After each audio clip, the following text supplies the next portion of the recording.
नमस्कार. आता तुम्हाला ब्लाऊजला किंवा ड्रेसला गोट किंवा पायपिंग घालण्यासाठी क्रॉस पट्ट्या काढायची अजिबात देखील गरज नाही. जर तुम्हाला क्रॉस पट्ट्याचा गोट घालणं जड जात असेल किंवा अवघड जात असेल तर मी तुम्हाला सरळ पट्टीचा एकदम परफेक्ट फिनिशिंगनुसार आणि पद्धतशीरपणे गोट कसा घालायचा आणि ते पण कापड जर कमी असेल तर मग तर अजूनच सोपं जाणार आहे तुम्हाला. क्रॉस पट्ट्या ह्या कापडमध्ये कमी कापडमध्ये निघत नाहीत, तर गोट पायपिंगसाठी क्रॉस पट्ट्या कमी कापडमध्ये न करता सरळ कापडमध्ये कशा करायच्या हे पण शिकायला भेटणार आहे. खूप सोपी पद्धत आहे, तुम्हाला सहज जमून जाणार आहे. तर बघा, हे कापड आहे, ह्याच्या सरळ पट्ट्या मी काढून घेणार आहे. अगोदर माझ्याकडे 2 पट्ट्या आहेत, त्याला मी काय करणार आहे, टीप घालून घेणार आहे.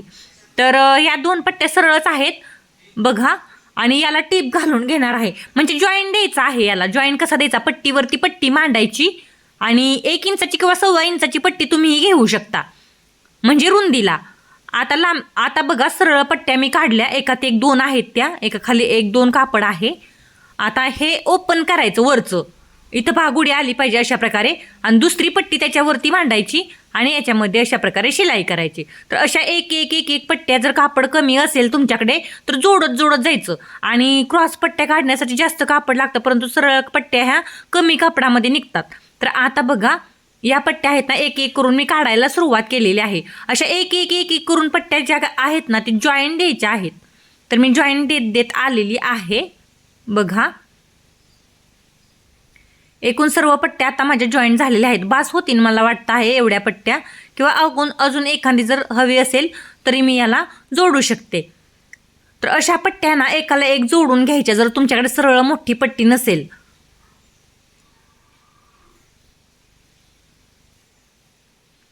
तर जॉईंट बघा कसा द्यायचा, हे पहा अशा प्रकारे. तर हे झालं का, तर झालं. एकूण भरपूर सगळ्या पट्ट्या ज्या आहेत ना, त्या जॉईंट देऊन घेतलेल्या आहेत. जर कमी कापड असेल तर अशाच प्रकारे तुम्ही काय करा, जॉईंट द्या. आणि सरळ पट्ट्या कशा काढायच्या ते पण तुम्हाला दाखवलं आहे. आता बघा, ही एकच पट्टी लांब अशी तयार झालेली आहे, पाहू शकता. आता काय करायचं, याच्यावरती ही जी पट्टी आहे त्याला अशा प्रकारे फोल्ड करायचं आणि टीप मारायची आहे. हे पहा मी कसं फोल्ड केलं. आता बघा, टीप मारायला सुरुवात केली. तर व्यवस्थित अशी टीप मारायची. टेपच्या 2 रेषा एवढी टीप बसली पाहिजे एका बाजूने. संपूर्ण पट्टीला अशी टीप घालून घ्यायची, ही गोष्ट लक्षात घ्या.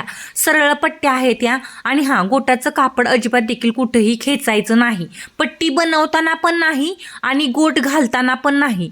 असं केलं तरच तुमचा ब्लाऊजचा किंवा ड्रेसचा गोट जो आहे, म्हणजे पायपिंग जी आहे ती एकदम परफेक्ट फिनिशिंगमध्ये आणि पद्धतशीर येणार आहे.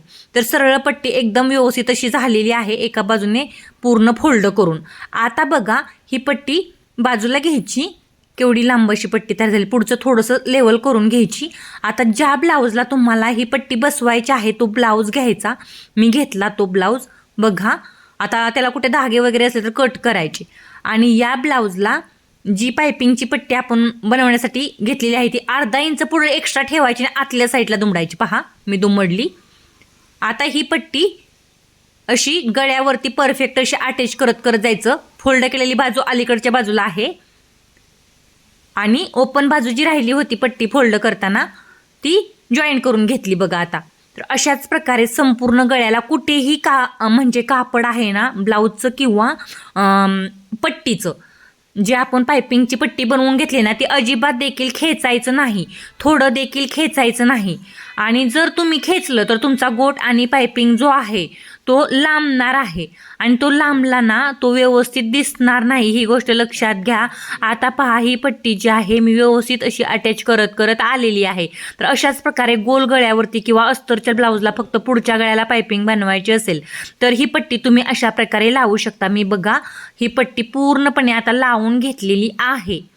तर इथं अर्धा इंच आतल्या साईडला काय करायचं आहे, ती पट्टी फोल्ड करायची आहे. असं केल्याने काय होतं, तर व्यवस्थित अशी गोट येतो. आता एक्स्ट्रा धागे असतात कुठे बघा, ते कट करून काढायचे, म्हणजे काय होतं, ते आत अजिबात देखील लोंबत नाहीत. तर मी आता काय केलं, एक्स्ट्रा आहेत ना ते थोडे करून काढले.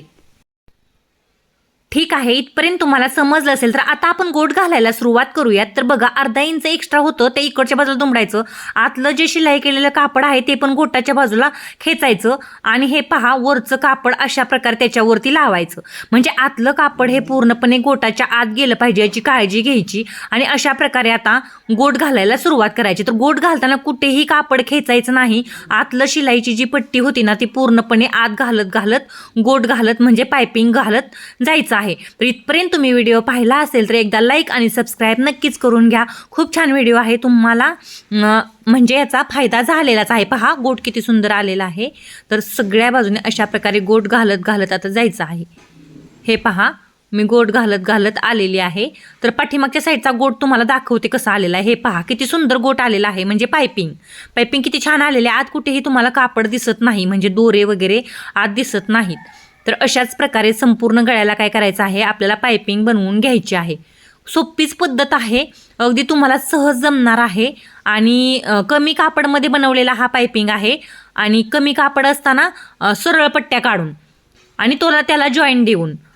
तर तुम्हाला जॉईंट नसेल द्यायचा तर तुम्ही अख्खी एक सरळ पट्टी घेऊ शकता, किंवा असं म्हणजे जास्त कापड असेल तर सरळ पट्टी निघते, कमी कापड असेल तर अशा जॉईंट देऊन तुम्ही बनवू शकता. सरळ पट्टीचा हा एवढा सुंदर गोट आलेला आहे, म्हणजे पायपिंग आलेला आहे.